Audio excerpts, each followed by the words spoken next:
Hi, my name is Mr. Moneybags. I am a well-known member of the Illuminati and the official spokesman of the Global Psychosis Network. But tonight, I am your host, as we listen together to a new episode of the Jimbo Trashy podcast. Now, if you would, please silence your cell phones and shut the fuck up as we evolve into the fourth density vibration via another production of Global Psychosis Entertainment straight out of Dark Gem Studios, where everything is a conspiracy, even you are a conspiracy. Ladies and gentlemen, the Jimbo Trashy Podcast. Yeah. You are listening to the Global Psychosis Network. Global Psychosis Entertainment presents the Jimbo Trashy Podcast. Everything is a conspiracy. Everything is a conspiracy. Everything is a conspiracy. Everything is a conspiracy. It's the Jimbo Trashy Podcast, where everything is a conspiracy. Even you are a conspiracy. I am your host, Jimbo Trashy. This is episode 22. Tonight my guests are Junkyard Jim, who is the father of Jimbo Trashy, and Uncle Dave, also known as Dumpster Diving Dave. Yeah, that's right. Okay, so you crazy guys. How y'all doing tonight? You guys had some wild stories when you were growing up. I know one you told me about was Dave toughing you up with Charlie horses. Yeah, God damn. You wouldn't believe it. Tried to raise me up, toughen me up as a young little kid. I thought he was a little sissy at first because I'm older than him, so I thought he needed some toughen up a little bit. Yeah, so he decided to give me some Charlie horses all over my body. It wasn't just one, it was several. Every day. Every day. So you would just beat the shit out of him for no reason, basically? Come here, I gotta show you, I gotta teach you some. That's what bigger brothers are for. Yeah, that was a rough time though, life. I think what's interesting is that you're 7 years ahead of him. You're 7 years ahead of Mike. Mm-hmm. Mike's 7 years ahead of Barry. All the way Barry's 7 years ahead of me. And all the way down. And then I'm 7 years ahead of Ryan. All the way down the tree. Yeah. And I can see that that's five of a kind. Actually, you know what, Junkyard Jim, can you move a little closer to the mic? Sure. Or maybe move the mic a little bit more towards you. Okay, is that any better? That's better, yeah. Or maybe just move the chair a little bit. I don't know. Oh, I'm cool. I okay, think. You're good right there? Yeah, okay. I'm good right here. Okay. So, what is this story about giving you a quarter? Well, after Big Bro here tried to teach me the lesson of Charlie horses and toughen me up, he decided I need some mathematical training. So he decided to give me an orange and say, hey, can you cut up the orange for me? I said, no, it's going to cost you. How much? He says, a quarter. I said, okay, you give me a quarter for that? He says, yeah. Cutting up there, I thought, well, God damn, that's a bargain. Cut him up an orange, get a quarter. This is back in like the 1960s, right? Yeah. So a quarter, back when a quarter meant something, right? Yeah. Get a whole box of candy for a quarter. Yeah, but so I go in there and cut up the orange and peel it and cut it, and bring it back to him. He says, well, you got to cut it up into fourths. Oh, this is my mathematic lesson right here. So I go back in the kitchen and cut the orange up into fourths. And he says, all right, come on back in and give it. I gave it to him. And he says, well, here's your quarter. Here's your, what the fuck is a quarter orange? He gives me a quarter of a fucking orange. Told you I'd give you a quarter. Damn, I learned my lesson then again. So wait, did you like throw the orange? I mean, I know there's a family fight that happened after this. Was there? Did you throw it at him? He just ate the oranges, but then soon after that was another thing about the oranges. Same box of oranges though. Yeah, we had a babysitter when we were young, especially for him because I was a little bit older, but just until I got out of school. And then anyway, this babysitter was a Hungarian woman, and she went and paid $1 for 5 pounds of oranges. and it started that way. No, she brought some oranges over. She For brought the out- house, a whole box. But you guys had a family fight, right, with the oranges? Well, my sister drew first blood. She threw the first orange because she got mad for some reason. Let me guess, Diane. Yeah, Diane. Yeah, she threw the first orange, and it just snowballed after that. And then by the time my dad got home, there was like 5 pounds of oranges all over the hallway, Oh shit. all over the hall and the. No, it was a whole floor and box. It everywhere. was like 30 oranges all over the house. So who would you say won this family orange And fight? it was never resolved. Yeah. There was no Germany and there was no United States, so just everyone was Switzerland. You know, the Everybody- funny part about it is when the old man came home, nobody even got their ass kicked for that stuff. But who's the old man? Who's the old man? Grandpa. right? Oh, Arnie. Okay, so speaking of Grandpa Arnold, I know you were saying, or you told me before that there was a time when you saw Grandpa Arnold Trashy, get into a brawl when he was at a Navy base. Oh yeah, there was a party a long time ago, like when I was like 8 years old or something, and he was in the Navy Reserves at Fort Lasalamitas Naval Air Station, and we went there for a Thanksgiving party. There was dancing, food, and all that kind of stuff. And it come time for us to go home, so we were leaving. It was my mom and my dad, and my 2 sisters. I was out of this one. Yeah, Junkyard Jim wasn't born yet, but Yeah, not around. we were driving on the base on the streets, and my dad started to stop. Grandpa Arnold started to stop by the barracks so he could change back into civilian clothes, and there was 2 Marines beating up a sailor, and my dad saw that, and he jumped out of the car, and I was like 8 years old, and Grandpa Arnold kind of like evened up the odds with 2 sailors against 2 Marines, and I thought he was the baddest motherfucker around when I saw that. I was so proud of that man that day. So what did he do? He just jumped out and just started boxing heads, or That's what he did. He just got out and just started helping that other sailor because one Marine was holding the sailor, and the other one was beating the shit out of him. And then I seen him jump out of the car, and he just went over there and just evened up the odds, and they kicked ass right there on the spot. That sounds like when I was probably trying to scratch the inside of my mom's walls to get out at that time, I think.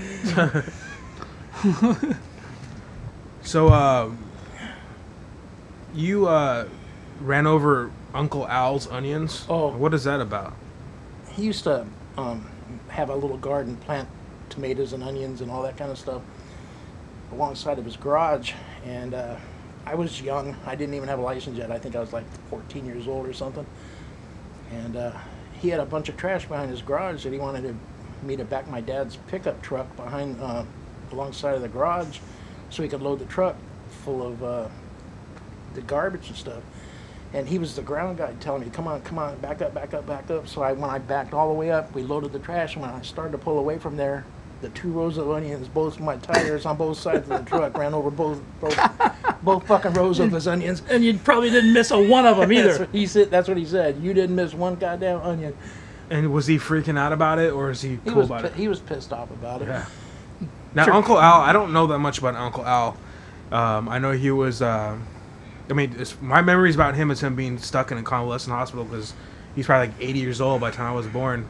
What was that guy like? Oh, that man could fart. I could tell you. Fucking. He was a fun person to be around. Yeah. Gee, yeah, he was. He had a million jokes. He was a comic. He was a straight comic. big time beer drinker too. He would like to put it out there, but he surely didn't like to take it back. So he was he was like the original Jimbo Trashy in a lot of ways. Oh yeah. Dave and all of us mixed up and together. I mean, because we drew our, impression from him. The first time I ever seen a $100 bill, I thought that was just like the biggest shit I ever seen it ever.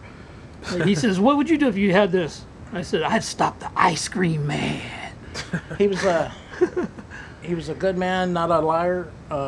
He'd give the shirt off his back, but if you lied to him, then he didn't want nothing to do with no you, bullshit story. No bullshitter. I can relate to that. Yeah. Anyone that's a bullshitter, you don't want them in your life. Right. You know what I'm saying? Right. Yeah, that's a definite. I remember one thing about him when he first met our older sister's husband for the first time. Yeah. My brother-in-law was going to meet my Uncle Al the first time, and he was like 20 years old or something. And my brother-in-law was like 5'5", and my uncle was 6 foot plus. And he says, "You see the size I am?" Steve says, "Yeah." He says, "You see the size you are?" He says, "Yeah." He says, "Well, don't ever piss me off because," he goes, "don't ever cross me, boy, because I'll spit on you and drown you." I just walked away. You must be talking about Steve the Gnome. Yeah. Front yard gnome. Gnomes are the little people that hang on in the Lawn yards. ornament and shit. Play lawn dart with the guy, you know. Oh yeah, I tattooed his face too. You can use him as a lawn dart. You know what's funny is when I lived with Steve, like, he would just be chilling there drunk at like 5 in the morning. And I'd be like getting ready for work or something. I'm like, "Hey, what's up, Steve?" "Oh, hey, I didn't even see you." Or actually, it was more, "Hey, I didn't even see you there." Like his fucking baritone voice had echoed through the halls and shit. And I know, and he was shattered only glass. like a little bit taller than a gnome, like you say. But he had the voice of a black man, though. You know what I mean? Like, just, "Hey, James, how you doing this morning?" One of those Barry White voices, you know what I mean? But like he can never see you. He'd be talking to me. He would never see you. Like, "Oh shit, I didn't see you there, James." He spent the night at my house one night after I was married, had kids and stuff, and he got up in the middle of the night. He was drunk. He opened up the oven door and tried to piss inside the oven door while my wife was sitting there. Why would you do that? I'm going, what the hell? Didn't he do that the night we stayed out there? Oh yeah, he did that in Arizona. Arizona. Too. Yuma. Yeah, that's right. We stopped in there because we were going to something in Arizona. We were gonna take Mike back. Yeah, that's right. That was a character. So you guys saw a naked girl walking on the street one time? Oh shit! What was that about? Well, you go ahead and spit yours out, and I'll tell my side. I was 18 years old, and two of my friends, we were out there in the front yard drinking at Grandma Skippy's house. Yeah. Skippy peanut butter. The peanut butter. Choosy mothers choose Jif, really. Anyway, this Grandma Skippy on the Jimbo Trashy podcast. This female come walking down the street, and this friend of mine was. It was on a holiday, wasn't it? Yeah, it was. It was a holiday because Pat and all the family members go over there. Yeah. They came out on vacation, but anyway, this friend of mine asked me, "Well, there's a girl coming down the street." It was like 1 o'clock in the morning or something. He says, "Do you know who that is?" Because he didn't live around in the area. I said, "Well, wait till she gets a little closer, and I'll tell you if I know her." Well, she got under the street light across the street from the house, and I go, "Damn, she's freaking naked, man." So like, me and Bobby and two neighborhood local yokels and bald-headed Ron was hanging out. Yeah. Drinking beers, fucking up, fucking next around. Thing I know, she was sitting on the front yard, butt naked, and no, she came walking up the street butt naked because I was there. She just randomly strolled up butt naked. Yeah, she was walking with clothes in hand, in tow, walking down the middle of the street. Now was she 1 o'clock in the morning? Walking. Was she under the influence, or she just? Well, she might have been a little touched in more than one way. I think she had some issues going. But we didn't know this at the time. I mean, So she comes up to your doorstep, or she's on the porch? She come right into the front yard. And then what? She just plops her ass down and sits there? well, she was kind of, what do you call it? Not forced. I'll say she was more or less guided towards the house because she needed help and rescue. You know, she had been, a little touched and needed some help and service. So we were the kind gentlemen to rescue her from this time. You know. So I'm taking you guys helped kinda this girl to the bedroom and helped her get dressed. We kind of persuaded her to sit there in the front yard and accept heads. Was she hot, or was she like an old hag? She was 32 years old, but she was kind of decent. Yeah, twice the age of everybody else there. They're going together though.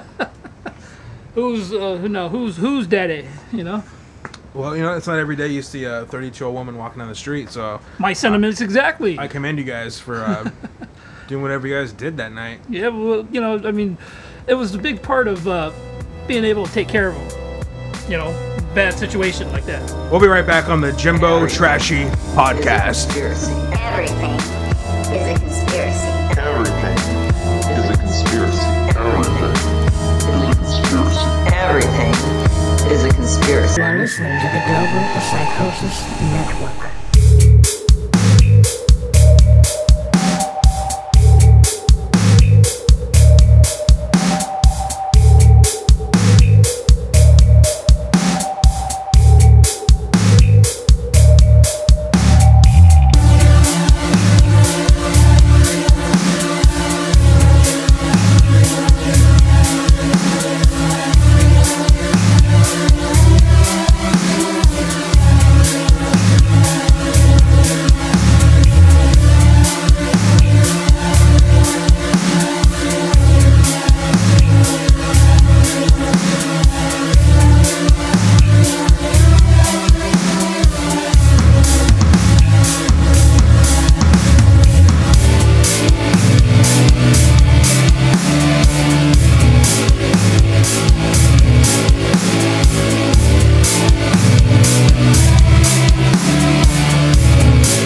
Listening to the Global Psychosis Network. Welcome back to the Jimbo Trashy podcast. So this naked lady was It was my first sexual experience, to really tell you the truth, other than being in the bedroom. I mean, wait, so she put out, or she? That came later. That came later with this program. So you at least got a number, at least. It wasn't like she just sat on your front porch and took off and you never saw her again. No, she was. That's a with girl us. to keep her, I would say. She was with us for a few hours. Oh, okay, well that's good to know. We had the exit stage left, but I'll tell you, that was a sure memory that I had to take to the bedroom with me. So Uncle Dave, I guess you were known for going off with Grandpa's car. No, What's that about? Ooh. they taught me how to drive at an early age because my Uncle Al had a big old driveway that we used to. They let me have the keys to their vehicles and just tell me to drive all around, you know, so I had experience. But I took the car when I was 13 years old. I ditched 11 straight days of school. My older sister lived probably about 10 miles away, and I was driving all over the city of Torrance. I'm glad I just dropped a dime on that city, but... Well, it doesn't matter. Torrance is a big city. That was a long time The ago. whole South Bay. And back then, it was just like grass fields and shit, wasn't it? Yeah, Skunks cherry and- fields, Skunks and scallywags, strawberry fields. scallywags. Then I stole the car, and I thought I was an expert at driving, and I was showing off in front of. He thought he Junkyard was Jim. speed on the driving the Mach 5 and shit. Well, first of all, I hit the house. I hit the side of my parents' house when I was, Pulling it, trying to sneak it in when back I was in. 13 years old. I took down the neighbor's fence. Oh yeah, I yeah. You tried- had me out there mowing the damn lawn. Tried to tell him that two drunk guys ran up on the lawn and hit the fence, and they almost believed me until they saw the paint on the end of the car. You were dimed out. Yeah. And what else? You missed a couple of little things, like major Oh. things. It I ended was- your joyride. I was hot riding in a '63 Ford Galaxy, 500 XL. and I was driving all around, racing here and there, and I cracked the block in the old man's car. And he tried to blame it on me. Is that the same time you broke the neighbor's fence, or was that a different Yeah, story? that's right around the same time. Yeah, So the same joyride, you broke a fence? I see here you blew an engine too, or that's a different story? That's part of it. that was the end of his era. This sounds like a whole fucking travesty, dude. Sounds like a disaster waiting to happen. Yeah. They should have never let me have the keys to the car. They said one time, here, go pull the car out. Not all year. Well, it was at my will. Whenever I willed, Well, how the hell did you blow an engine? I just raced around without putting water into the engine But I and mean, radiator, and I you just put drove water it in an fast. engine, it should be good for a while, right? Well, he didn't know that the smoke that he was seeing come out from under the car was actually smoke from the engine. He thought it was from the tires. So you just happened to get into a car that needed water right then and there, and you didn't. And I was too oblivious on checking it, so I Okay. just drove it until it couldn't drive no more. That was a bummer to see the end ride, because I was getting rides home from school. So And where did that car fuck up at? Was it like right in front of the house, or was it like miles away? It was probably about 3 miles away. Ocean Avenue. What the hell's it doing 3 miles away from the house? I told you to pull it out on the lawn. So did the police show up or anything, or was it... Not at all. Okay.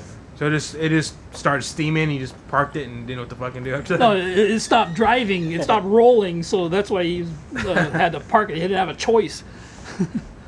Yeah, that was kind of... Again, I didn't get beat up by the old man. Yeah, you were bigger than him by then. Yeah.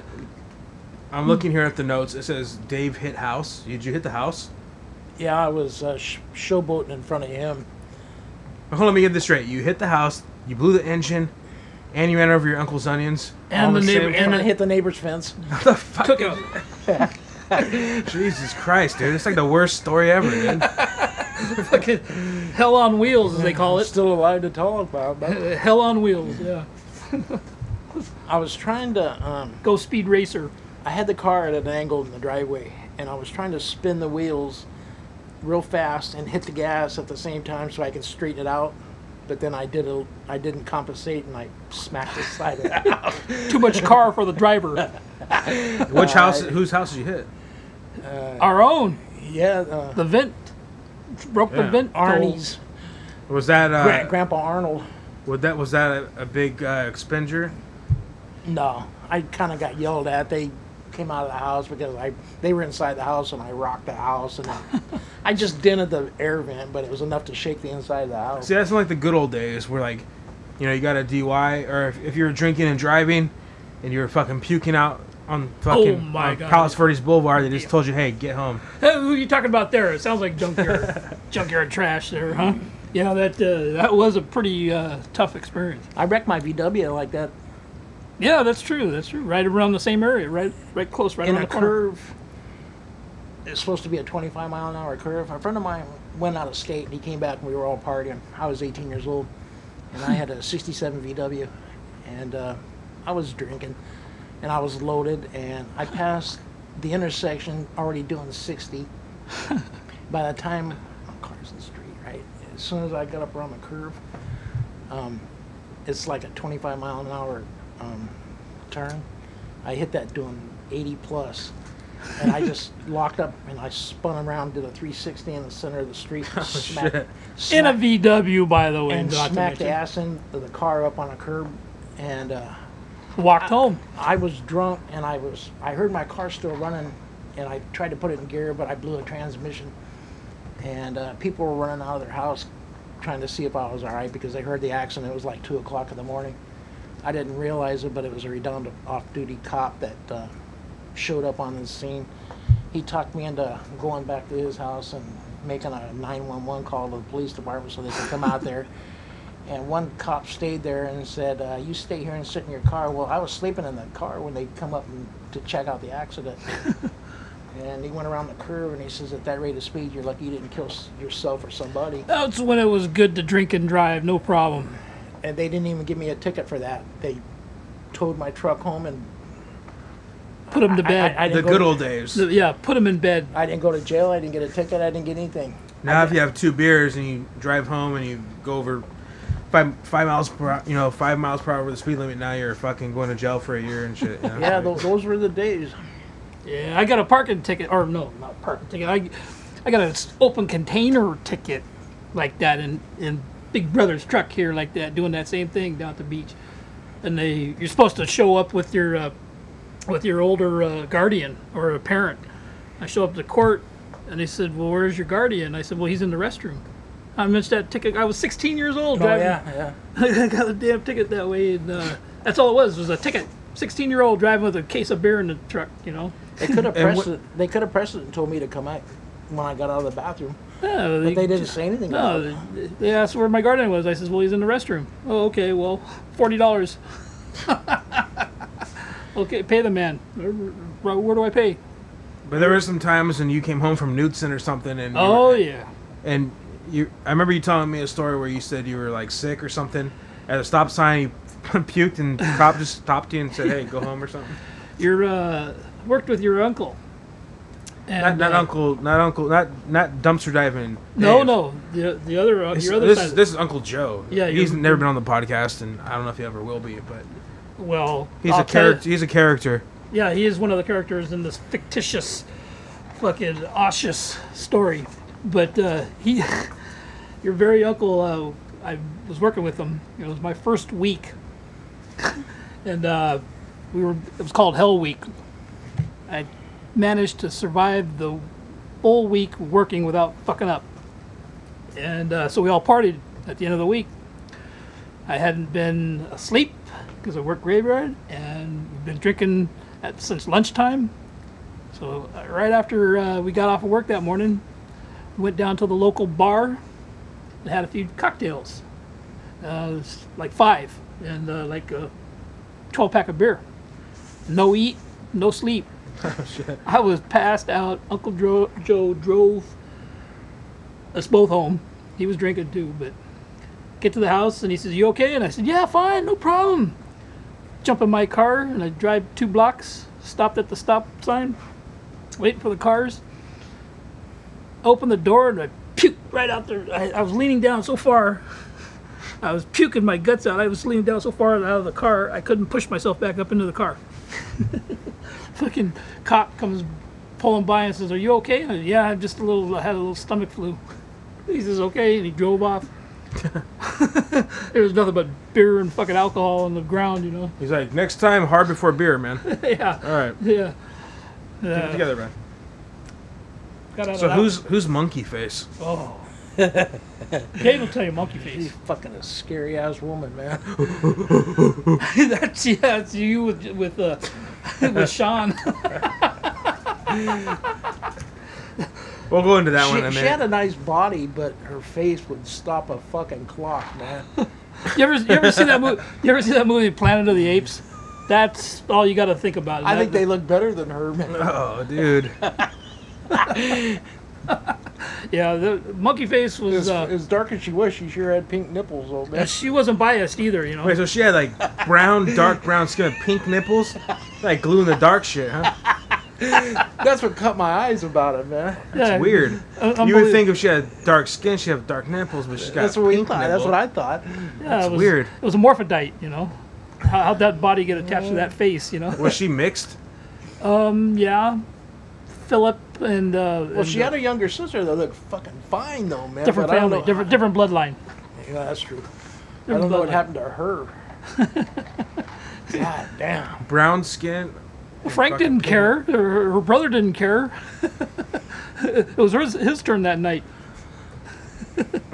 You had her last night, you know. Yeah, Monkey Face was one of the local hangout girls that wasn't too biased or didn't really care who was there, when they were there, or how they came. Had a brother. As long as you had a banana, right? Yeah. As long as you had a banana, you're willing to peel it for monkey She had a face. brother that was Eat eat it. a $3 bill. Yeah. Davy boy was he was a little sweet. Little sweetie pie. So- Had a little too much sugar in his tank. So dumpster diving Dave gave monkey face a banana. He tried to. Tried to. Got blocked. What happened? I It got was- blocked that She night. swung to the other tree or something? She swang to the wrong tree, you know. Or he kicked her off the tree that night. Yeah, she was one of the local girls that just you know, she didn't care which She way. wasn't monking around, huh? Yeah, she just had the Planet of the Apes time, and you know, so We'll be right back on the Jimbo Trashy podcast. I had to go fucking pissed. dude. Everything is a conspiracy. Everything is a conspiracy. Everything is a conspiracy. Everything is a conspiracy. Everything is a conspiracy. Check out the latest sounds from the occult experimental rock project Elvis on Acid with their second album release, Prehistoric Psychonaut. With historic obligations, we've come so far. We're cutting away the spiritual line. Constellation, they don't care who you are. They're damning us to hell. It's written in the stars. Follow Elvis on Acid on Twitter @Elvis on Acid. Go to youtube.com/Elvis on Acid to hear the latest. Global Psychosis Entertainment, Dark Jam Records, and Elvis on Acid are not responsible for any violent revolutions, drug overdoses, or attempted suicides that may occur after listening. The King of to the royalty. The fallen angels sing divine right of kings. This ad has been brought to you by Global Psychosis Entertainment and Dark Gym Records. Copyright 2013.